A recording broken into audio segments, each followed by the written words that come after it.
Good morning from the wonderful city of Savannah, Georgia. This is Gator's Garage, the home of historical gaming in and around Savannah, Georgia. I say good morning because it is Friday morning, and Randy and I have just put our hands on the new copy of the new Bolt Action Rulebook. Wow. Randy has actually been sifting through everything he can put his little paws on. You want it? You want it? Really, really? Get at it. Get at it. There we go. Um, but Randy's been sifting through everything he could put his eyeballs on to build an army list based on intel that was out there. So we're gonna take a look at that in the back half of our interview. And in the first part, we're kind of just gonna flip through some of the sections of the book. I've already hit a couple things that got my attention. So just a reminder, be sure you click the like and the share and the subscribe to all the YouTube things. Leave a comment telling us how awesome we are in the section below, or maybe if you've got a question about the rule book, you can drop it there and I'll get back with you. I guess I'm kind of now your librarian, at least until the rule book comes out in about 3 weeks. So we are still taking pre orders on the website. If you want to get your hands on it from Gator Games and Books, we'll have a link in the comments section below. And that's also a good way to help keep the channel coming. Also, if you want to buy me a cup of coffee, you can donate via Ko-fi or Patreon. And coffee makes the world go round. So keep me well supplied with caffeine and helps me run those late hours when I'm doing all the hard research for you guys. So without further ado, we're going to get this show on the road. So I got what's called the vendor's demo kit last night, which came, of course, with the sacred text. Also, though, it came with two sprues of American U.S. infantry in winter. So there you go. And these are going to be available for direct order from Gator Games and Books. I haven't put them on the store yet, but we will be. And then, of course, the ever popular, ever wonderful German Fallschimjagers in winter kit. So, got two of each. Yes, we will be putting those together and probably literally slapping paint on them, trying to get them painted and ready to go. We will document that process for you, our faithful listeners, and you can laugh at all the mistakes I make as I try and get these put together. So for the store owner, it's not a bad thing. It puts stuff in hand. I actually have a breakdown of the basic six skeleton scenarios that come in the book. So it's not a bad way for your local store to start. And my guys will be actually seeing the rule book, and I'll be showing the sprues to them tomorrow. We're gonna huddle up here at the clubhouse in my HOA and play around a little bit with army lists, play around a bit with the new rules, the infamous cover save, and see how all that works. So I was looking through it last night, um, and Randy, I wanted to really mention this to you. Let's see here. So I was like, that is so cool. I think this was always a rule, but maybe not emphasized. Uh, I saw where if you go down and you stay down,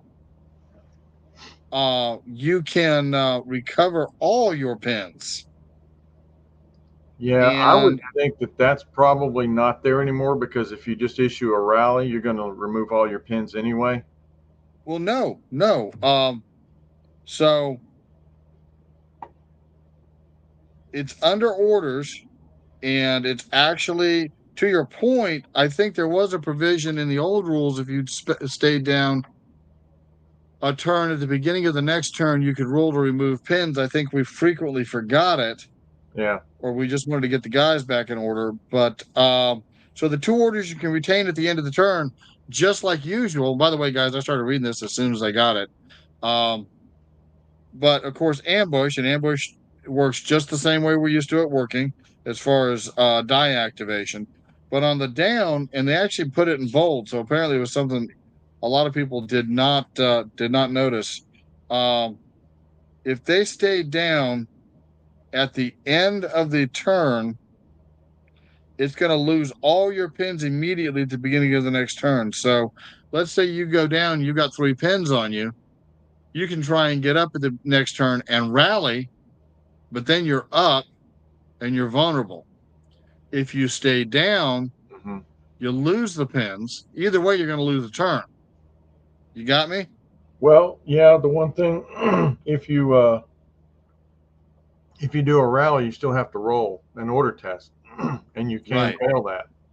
Not likely, but you still could fail it. Whereas if you stay down, it's just automatic. Boom. That's exactly right.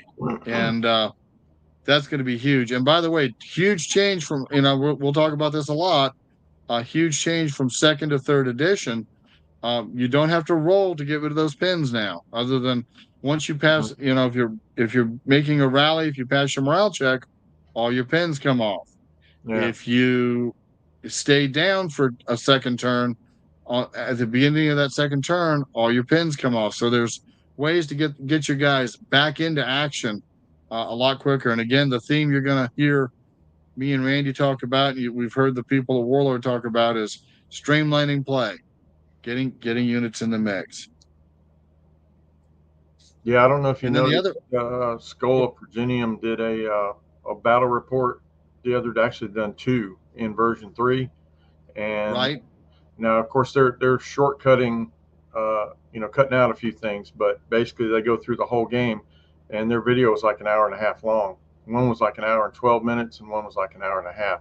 So obviously, it's playing a lot faster. Right. No, I haven't had a chance to watch a lot of those. I can often listen while I'm working, but watching is a little bit more distracting. But hey, that's a better use of your time than watching America's Got Talent. Just saying. Hey now. uh, And another reminder, yeah, you've got to make if you've got a pin on you, you've got to pass an order test. Something to remember. Uh, if you roll snake eyes on that order test, all your pins come off. yeah, So anytime you're rolling snake eyes or boxcars in this game, look for something, look to see something happen. something. Um, yeah, something. So the other thing I want to talk about too is, from the beginning of the book, the first 51 pages are history of World War II. Now, I know for some of our folks, it's going to be like, okay, I know World War II. You might be surprised what you'd learn flipping through the history. Now, and I've not read that part yet because, like everybody else, I want to go into the mechanics. Besides that, I've been studying this stuff for maybe a little bit. But I'm thinking for new gamers, as we're introducing people to the game, and when they get their rule book, remind them to read through the history because one, it matters. Two, it'll help them understand more how the game works and why the game works the way it does, and will give everybody interesting ideas about different ways and places to fight. In fact, the new section significantly expanded. It's got Poland, invasion of Denmark, the Low Countries, uh, Northern Desert, the Balkans, Italy and Sicily, the Winter War, which is real interesting, um, and the whole Eastern Front War, the war with Japan in the Pacific.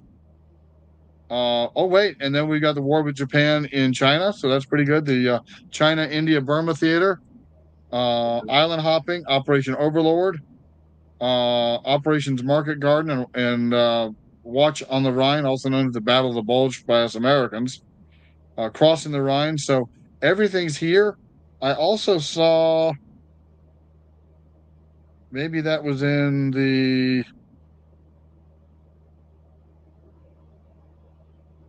They've also got a couple of the partisan areas covered as well. I think that's under where is it? I think it's under the fighting in and around Greece. So really, really interesting. Oh, Mediterranean. There it is. Yeah, partisans versus Germans in southeastern Croatia, German invasion of Crete. Randy, we're gonna have to do a campaign based on Crete. I've always wanted to do that. That would be so much fun. We got plenty of British troops. I have to do up some German paratroops as early war. So then the book goes back to its basic, the basic stuff, things we're all used to. I read through the order section last night. Didn't see anything major there other than the reminder about the pin thing. And again, there's a lot less die rolling. If they can, it looks like if they can shortcut a die roll, they have, or if they make it simpler, they can. They have. Terrain looks to be pretty much the same. Same thing with shooting. Obviously, the shooting. This is something I wanted to see. The shooting modifiers have changed, but all your basics, measuring. You measure from the hull of a vehicle. I think sometimes I've heard people, oh, you measure from the barrel. No, it's from the hull or from the breech of a vehicle or a gun.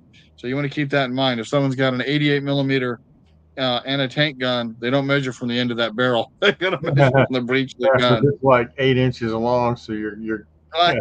yeah. Yeah. just so.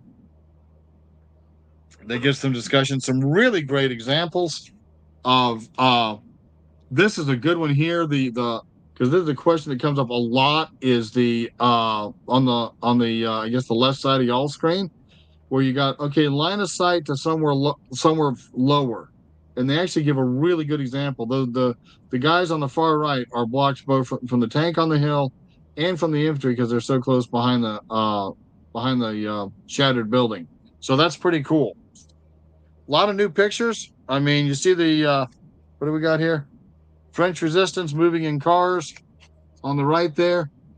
So there you go. So there's a lot more new pictures in this, which again I think is going to provide a lot of inspiration. Then they go in and talk about the different types of units. 1 inch gap is still there, so you got to keep an inch gap between your guys and the other guys in between friendlies. Um, there's a desperate picture there. That's the Stalingrad pocket. What the Germans were doing was flying supplies in and flying the wounded out, and it looks like the security guards there are trying to keep people from mobbing the plane. Yeah. Wait, the Germans weren't afraid of nothing. Just ask the propaganda people. They'll tell you.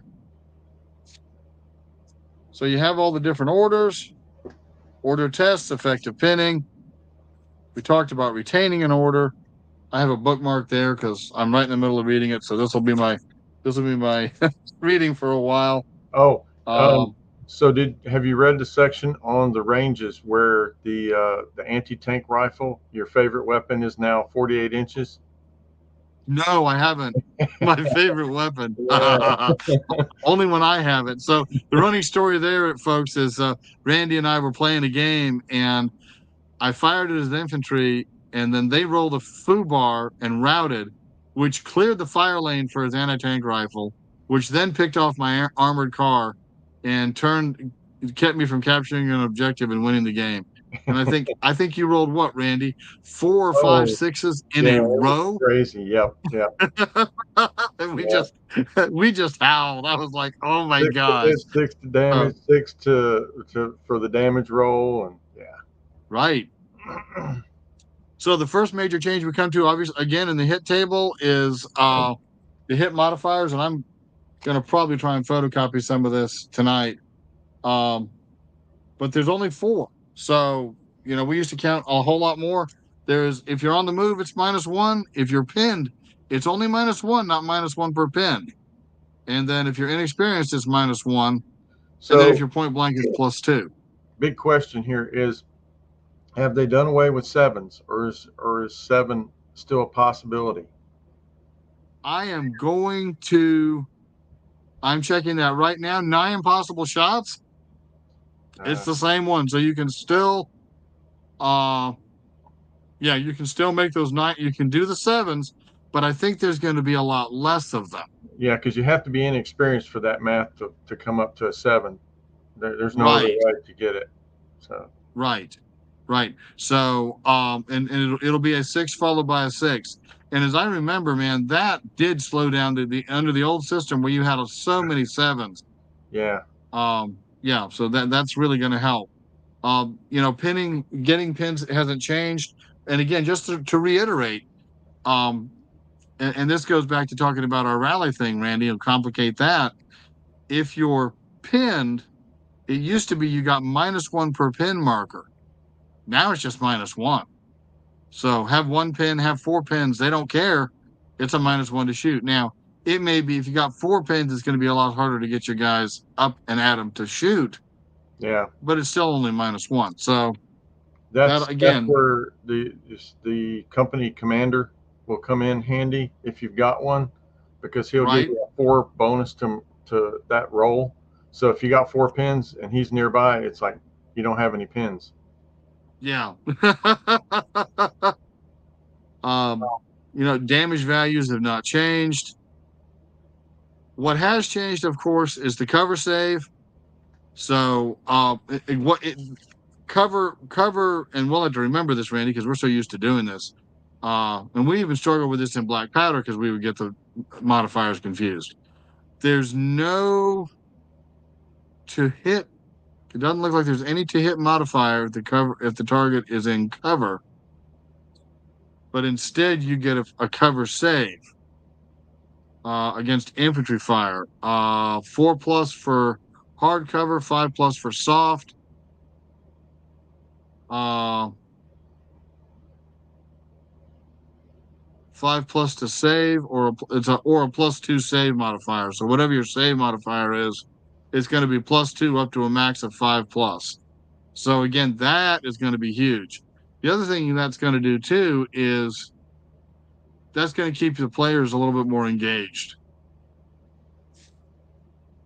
Yeah, getting caught out of cover is going to be deadly because then you get no save, and it's so much easier to hit and wound now in the new shooting rules that you're going to lose a lot of guys if you don't have cover. Oh, now here's a cool. Who wants to run out across the open and get shot up? Yeah. I mean, again, one of the things and bolt action's always been fairly deadly in the open, but now it's going to be even more. Cover's going to be even more valuable. Oh gosh, it's one of the things I've always. Do what? Don't be point blank in the open, because if you read the rules there, that's another plus. So you're hitting on 2s at point blank. Yeah. And you can't go down. Anything but a 1. You cannot go down. I'm pretty sure that down won't help you at all if it's point blank. It offsets. And well, I don't even think it won't give you a cover save if you're point blank. Check the rules. I'll have to check that. I'm guessing the logic there is that they're right on top of you. So where can you go down? They're shooting right at you. So. And well, let's see here. We have the rule book here. Let's answer the question. And we're going to be doing this. We're probably going to do several shows on this, folks, where we talk about. Okay, so it says if the target's very close, which is 6 inches, you get the point blank modifier, which is +2. I think maybe what you heard is it's not worth it to go down because going down gives you a 3+ save. Right. But I don't see anything about not losing that. Checking it right here, we go down. So right after the cover save table, they talk about down. And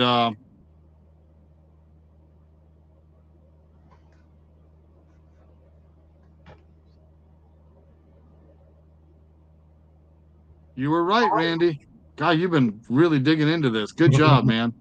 Page 85. Note that this 5+ save for being down or the +2 modifier to an existing save are completely negated if the fire is in point blank range. Lying prone is not very useful when the enemy is close enough to shoot right over any covering terrain. Well, that's a huge change. Yeah. Mm-hmm. That's really huge. Okay. Now I like this. They give an example, and I think in our games we had adjudicated this. So targets obscured by terrain or other models. And I don't know that and I could be wrong, but I don't think the version 2 rule book had nearly as clear an example as this. And this comes up all the time in games, and we usually adjudicate it as being obscured, which is very cool. Yeah. So targets obscured by terrain. So if less than 50% of the shooters can draw a line of fire to at least 50% of the models in the target unit, then the target is in cover.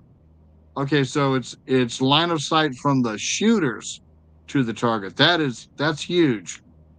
And so that then becomes either hard or soft cover depending on what they're trying to shoot around. So again, you got one guy peeking around the edge of the corner to kind of see what's going on. Here you got guys on both sides, but it's obvious. So you're looking over right here. It's obvious both groups are trying to creep around the cover. Well, only the only the 4 guys in that group can fire, and since the rest of the group is obscured from them, I think in the old rules, you could if you could see one guy, you could kind of pull the unit forward as in the open. Well, now they're going to say, no, that should be obscured, and I think that's how we've always done it. It just seemed to make more sense. I like that.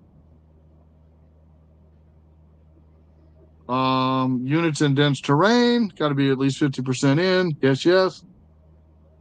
Shooting from cover, there's no penalty if you're on the edge being 1 inch or less. But if you're in the middle, you're shooting through, they get cover.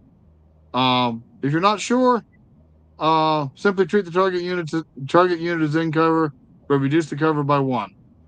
So, and I think, again, go ahead. Yeah, there's one change. I think there is, before it was more than 50%, and now it's at least 50%. At least, yes. Yeah. So if you got half your models now, it counts. For before, you had to have at least one more model than half for you to be able to get cover. I don't know that we ever played it that way. I think we usually granted it if it was 50. We've run into that at a tournament a couple times where, like, a small team with 2 men, and one guy's hiding behind something and the other guy's peeking out. Well, that's not more than 50%. That's only half, so they don't get cover. Oh, wow. Yeah. Okay.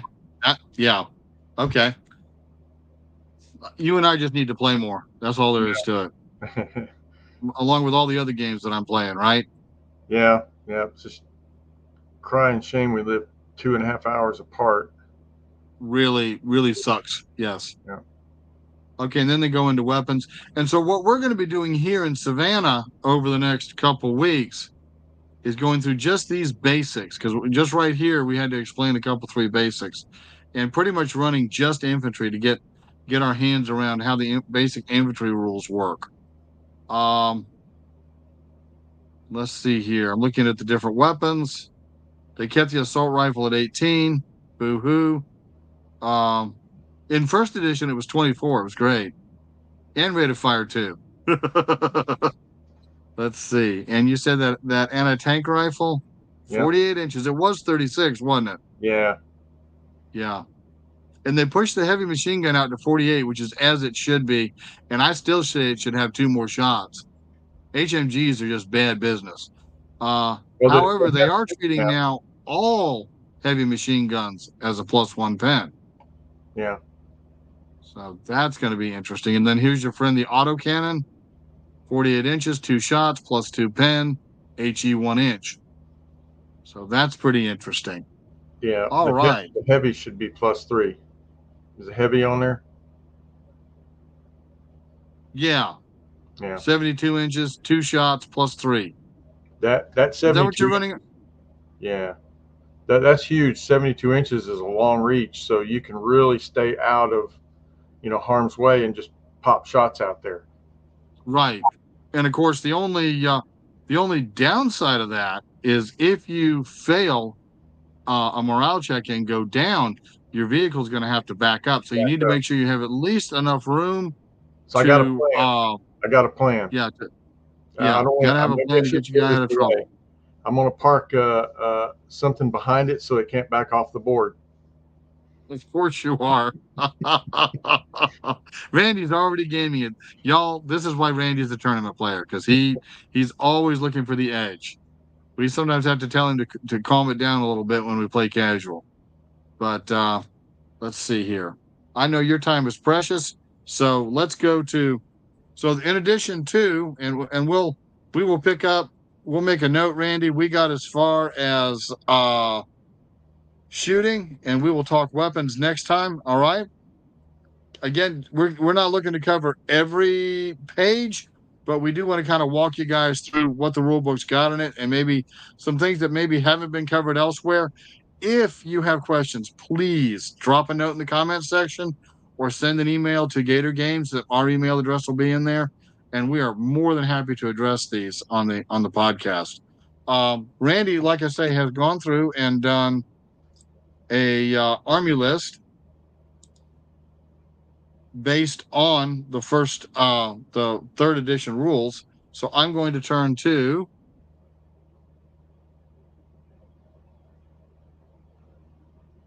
the United States. I love the smell of a new book. It's just wow. Nothing says potential like, especially a new rule book. It's like, all right, how many rounds of bad dice are we gonna have with this? All right, so you got your so the new, as you guys know, the new rules call for units to be deployed in fairly discrete platoons. This is his first platoon, Yeah. and he's got a first lieutenant and three regular guys. By the way, the old one man HQ is pretty much a done deal because small teams no longer get benefits. So you're going to want to pad that command team a little bit. Yeah. And you've got SMGs, and you're saying 50 points. Yeah. I'm assuming you went with a regular 30, and you can add two guys, 10 points per man. Yep, right on that. Oh, look, and here come the good guys, the Rangers. So, And yeah, one thing I've go seen ahead. with this, and I've watched these two battle reports, is especially the Germans, where they load the headquarters up with assault rifles, is that's a really good fire team. I mean, you got 6 shots, and Yes. invariably you're going to kill somebody, and they move up no penalty for movement, so they're hitting a lot easier than rifles would. So that's pretty effective little team. Yeah. At least if you're playing late war. I mean, one of the things that I've seen done in a couple of tournaments, and we may do this year, is limiting the year that the armies can play in. So, I Hmm. mean, I'd love to run like a 1942 event, Yeah. and that dials everybody back. So then that German headquarters team either takes SMGs or rifles. And I know for my Germans, if I'm playing just a random, even in the old system, I would run a two-man assault rifle team, which two guys firing four dice 18 inches out, and a small team was nothing to sneeze at. So that was pretty useful. So Yeah. if you So look at the American, go ahead. what I've heard too is once the Army's of book comes out, you're going to have to start paying for those assault rifles. Yeah, nothing's free Yeah. in Waterworld. Yeah. Yeah, So until it comes out, they're free because they don't yeah. have a spec to point them out. But once the Army's up, then yeah, the Germans won't be able to load up with assault rifles. Well, darn. Yeah. So and Let's I see. heard a rumor that there's you can make a bigger headquarters unit than 3. I don't know if Oh, that's sure. yeah. So you can make a real squad out of it. Yeah, because right now it's up to three. Yeah, if you actually make it a headquarters squad, that'll be interesting. Since Yeah. effectively most guys are going to be running a company anyway, that may make sense. Now check this out. I don't know if you guys can see that easily. The Americans are already more broken down. You've got regular U.S. troops, you've got Rangers, Yeah. airborne, engineers, engineers up here, and then the Marines are included in here. So John Linville's going to like that. He plays Marines. Yeah. He'll have them. So he'll have the Marines already, even though he doesn't have the U.S. Armies of book. And that's one of the things they said they would do with the new rule book is that they would expand the army lists that were in there. Um, so Randy's running airborne, and this book is Oh, so thick, guys. Oh my yeah. gosh, yeah, I saw Not that. I'm like, airborne. holy Hannah, Yeah. So huh? I have Rangers. So Rangers, and they are veterans. Yeah. And you have how many guys? 7 men and a bar. Yeah. I think you went a little heavy there. 70 guys. BAR is 6 points. Oh, 76. Okay, so where are you getting the other So the Rangers should be oh 14 wait, men. 70, and then I may be they undercounting, are but I think that was supposed to be 8 men. oh, they are 14 each. That's where you're getting your extra points. Okay. So 28 plus 70 is 98. Yeah, I think that was. Yeah. So what it was, I used to run 8-man Rangers, so I think these need to be 8 to get that Oh, 180. okay, yeah, 7 men in a bar. Okay, good. Okay, yeah, you're right on. Good digging. I know that took a lot of work to pull that out. And oh, look, a sniper team. Isn't that just precious? Yeah. Now, they're not going to be as good for you as they used to be because um they can only target officers. Yeah. So And their I main guess job really will be is taking the morale out of every unit they shoot at. You know, right, you knock right. the headquarters guy out, the leader, and then now all of a sudden they dropped in morale. So make them that much harder Which is to activate. yeah. And historically, that's what that's what they did. Um, I also like that they've taken away the special damage rules. So now, you're not going to pick that light machine gun guy off. You're not going to pick off one man uh, in a medium machine gun team, and oh, the whole gun's out of action. I hate it for you. Now I was just one of those. I was always one of those stubborn souls. I took the medium machine gun anyway. And even with snipers on the board, I usually got pretty good work out of my machine guns, but you had to be careful where you put them. And even now, you're not going to want to put those machine gun teams um, up at the front. So this is his next platoon, which is a little bit weaker platoon. Yeah, Basically a regular rifle platoon. So he's got Rangers supported by a regular Army platoon, which was not an uncommon thing to see during the war. yeah, So you've got 2 infantry units here, and that's going to allow you to take 2 additional platoons. yeah. Your first one here is your heavy weapons platoon, and that is brand new. So I got tanks. So I'm looking to see.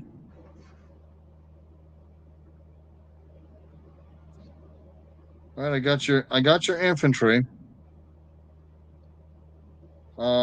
And this is all under infantry. So I'm looking for the platoon organization table if there is one.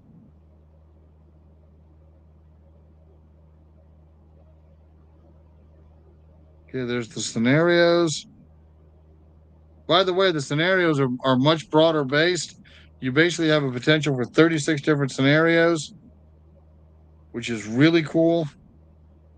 So types of units, formation.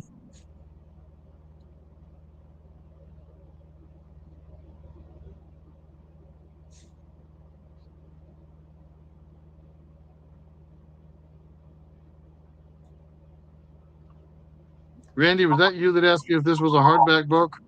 Yeah, yeah. Apparently it isn't. Looks like it's soft cover. It is, but this is the book that will come in the if you order an old style starter kit, you get a code for a replacement rule book, and I think you may get a hardback from that. But this will come in the new starter kits. The Battle of the Bulge will have this rule book in it. Which, if you've not done Bolt Action yet, their small rule book is the same as their big rule book. It's just done in Squintovision. It's done in smaller font, but it's got everything page for page that the big rule book has. I was looking for formations, Randy, because they talk about them in here. Um,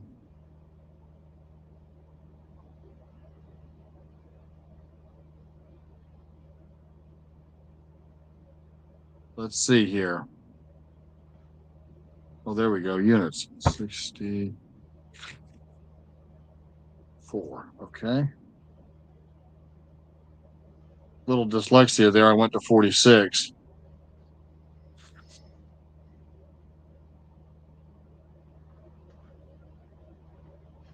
So I know everybody has talked about these being built as formations, and it must be later in the rules where they talk about that, because I don't see it broken out specifically. I see your Army Special Rules. Okay, Army lists. And these will be preceded by the Armies of books. And by the way, the Armies of are coming out. I think the Germans are coming out first, and then the Americans. I'll be watching for pre-orders on those.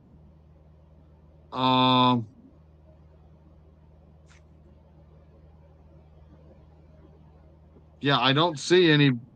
I'll have to research this today for our next show, Randy. I know you're running up against the clock.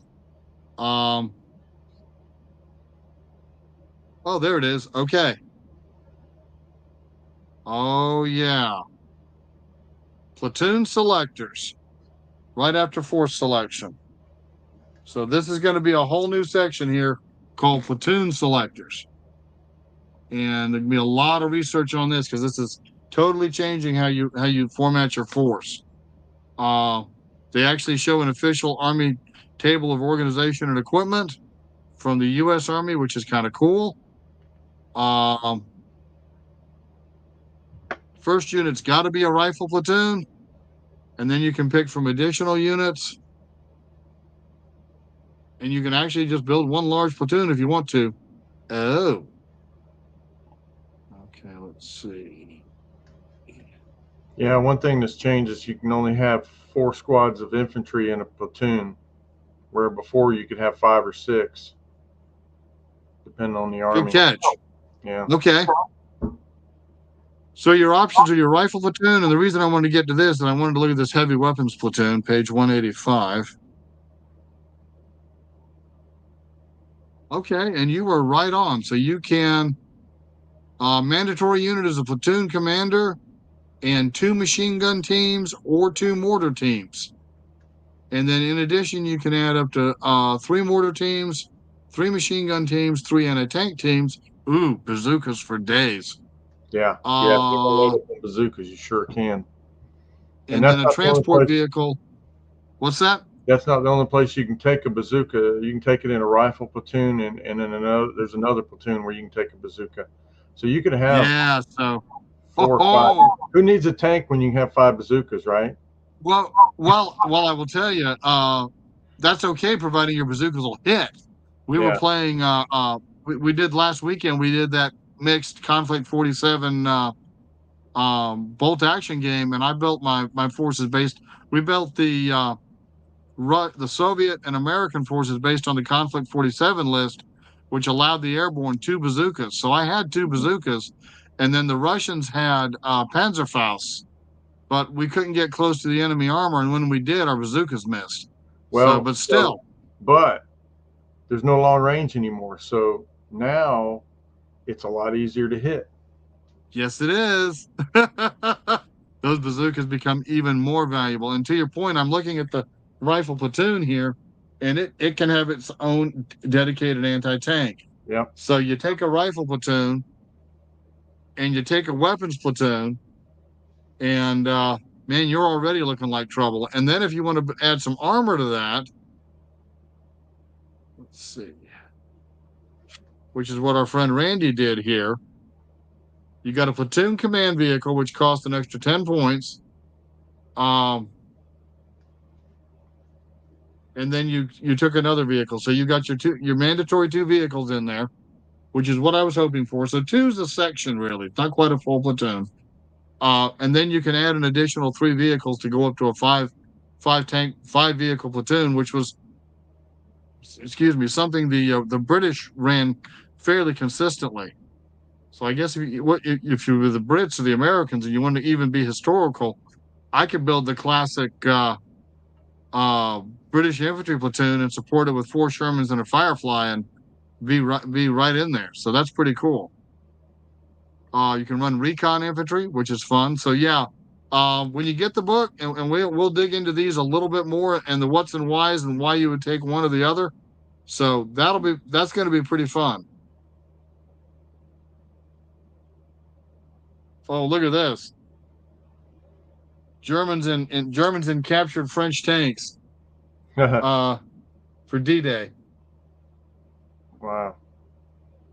Those are so I think Grandparents' Day coming. Do what? Yeah, I got Grandparents' Day today. I know it. Fantastic. Okay, so we covered Randy's list. Randy, you did some great work on this. There's his vehicle unit. So he likes to run these half tracks. I tell him if I get any kind of decent tanks, he's in trouble. Yeah, with a range of 72, you can reach all the way across the board. Yeah, the auto cannons have gotten a lot better now too in version 3, because now you don't have to. The 1-inch HE doesn't have to touch anymore. You can place them anywhere, so you can hit 4 guys. If you get 2 hits with this thing, you can hit 4 guys with it, or if they're clumped up, maybe even more. So yeah, we'll that's in the weapons section, which we'll cover in our next show. Yeah. And probably deal with this weekend. I'll probably grab some pictures and maybe even a live. So, folks, we hope you've enjoyed it. A little bit of a short one this morning. Randy, just amazing. Thank you for your hard work. Oh, yeah. All right. Talk to y'all later. All right. Goodbye, everybody.